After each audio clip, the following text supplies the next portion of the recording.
پیارے دوستو، عرب جو اس قدر ذہین لوگ تھے اس بے جان بت کی عبادت میں کیسے لگ گئے تھے؟ اس بت میں ایسا کیا تھا کہ ان کو پوجنے والوں کی تعداد میں اضافہ ہی ہوتا چلا جا رہا تھا؟ یہ بت عربوں کو ایسا کیا دکھاتے تھے کہ وہ اس کو پوجنے پر مجبور تھے؟ کیا عزا نامی عربوں کی دیوی صرف ایک بے جان بت تھی یا کوئی ماروائی طاقت؟ اس ویڈیو میں ہم زمانہ جاہلیت کے عربوں کی عظیم بت عزا کی تاریخ اور انجام کو جانیں گے۔ عرب قوم حضرت اسماعیل علیہ السلام کی نسل سے تعلق رکھتے ہیں۔ یہ لوگ پہلے توحید پرست تھے اور دین ابراہیمی پر تھے، لیکن پھر ابلیس نے انہیں کفر و شرک اور بت پرستی میں مبتلا کر دیا۔ مشرکین عرب کے بہت سے بت تھے، لیکن ان میں سے 3 بہت زیادہ اہمیت اور شہرت رکھتے تھے۔ ان کے نام لات، منات اور عزا تھے۔ لات، منات اور عزا کو عرب زمانہ جاہلیت سے ہی پوجتے آئے تھے۔ وہ ان کے آگے قربانی کرتے، ان سے منتیں مانگتے اور ان کا بڑا احترام کیا کرتے تھے۔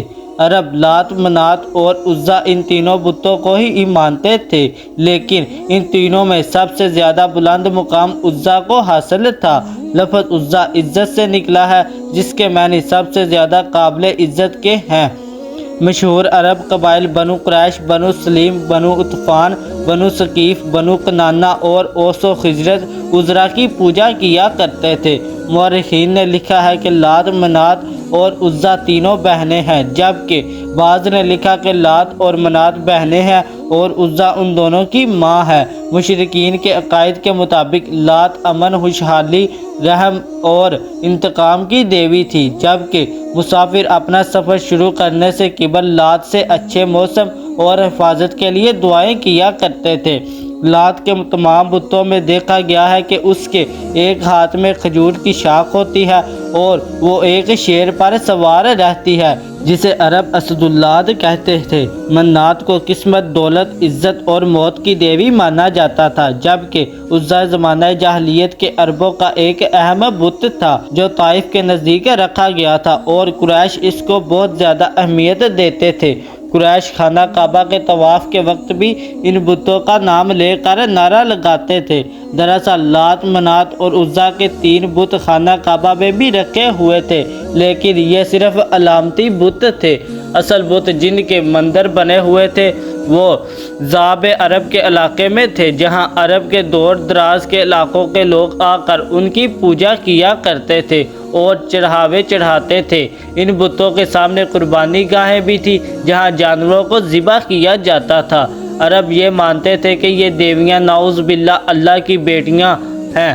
عربوں کے نزدیک عزا عزت، حفاظت، افزائش، نسل، حسن، جذبات اور محبت کی دیوی تھی۔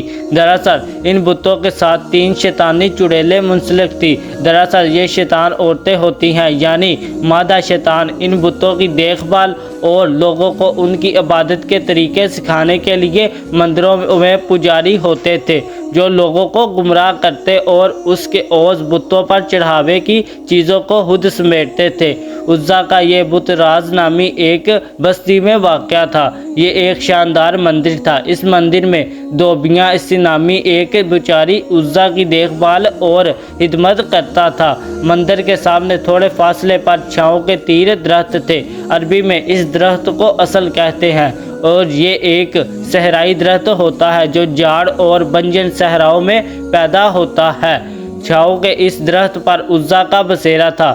اس بارے میں کسی کو بھی علم نہیں تھا کہ عزا کے جس بت کی پوجا کی جاتی ہے وہ ایک شیطانی طاقت ہے جو اس درخت پر رہتی ہے۔ جب بھی لوگ اس کے پاس چڑھاوے اور منتوں کے لیے آتے تو وہ چڑیل مندر کے بت میں داخل ہو کر بولتی تھی اور شیطانی قوتوں سے لوگوں کے مسئلے بھی حل کر دیا کرتی۔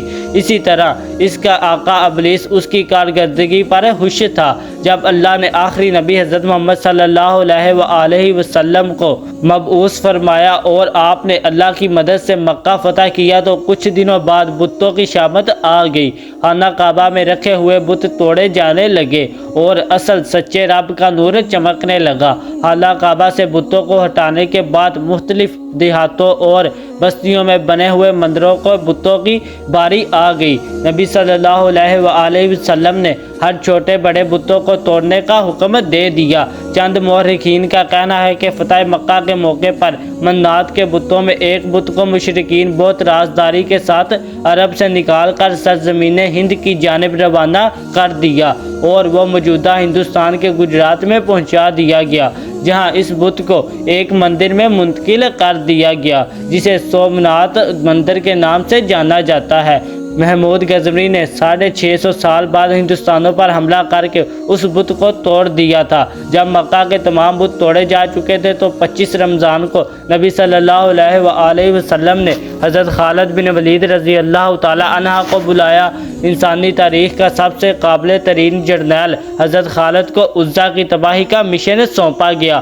آپ صلی اللہ علیہ وآلہ وسلم نے حضرت خالد کو حکم دیا کہ وہ عزا کے مندر کے قریب 3 چاؤ کے درخت میں سے ایک کو جا کر کاٹ دے، لہٰذا آپ حکم پا کر خیراز بستی میں پہنچے۔ حضرت خالد تیسرے درخت کے قریب اسے کاٹنے کی نیت سے پہنچے تو اچانک عزا نامی چڑیل آپ کے سامنے ظاہر ہو گئی۔ وہ ایک خوفناک صورت والی برہنہ عورت تھی۔ وہ شعلے برستی آنکھوں سے حضرت خالد کو گھورنے لگی۔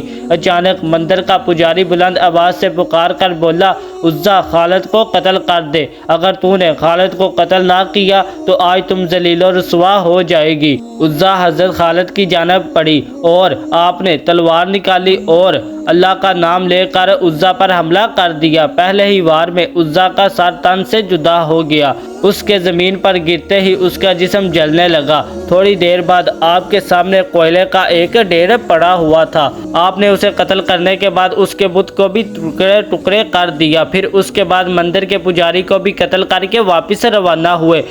آپ نے واپس آ کر سارا واقعہ نبی صلی اللہ علیہ وآلہ وسلم کو سنایا۔ اس پر آپ نے فرمایا، یہ عزا تھی، یہ ہمیشہ کے لیے ختم ہو گئی ہے، اس کے دوبارہ اب پوجا نہیں ہوگی۔ اور اس طرح صدیوں تک پوجے جانے والی شیطانی طاقت کا خاتمہ نبی صلی اللہ علیہ وآلہ وسلم کے حکم سے سیف اللہ حضرت خالد بن ولید کے ہاتھوں سے ہوا۔ اگر آپ کو ہماری آج کی ویڈیو پسند آئی ہے تو ویڈیو کو لائک کریں اور مزید اس طرح کی ویڈیوز دیکھنے کے لیے ہمارے چینل کو سبسکرائب کر لیں۔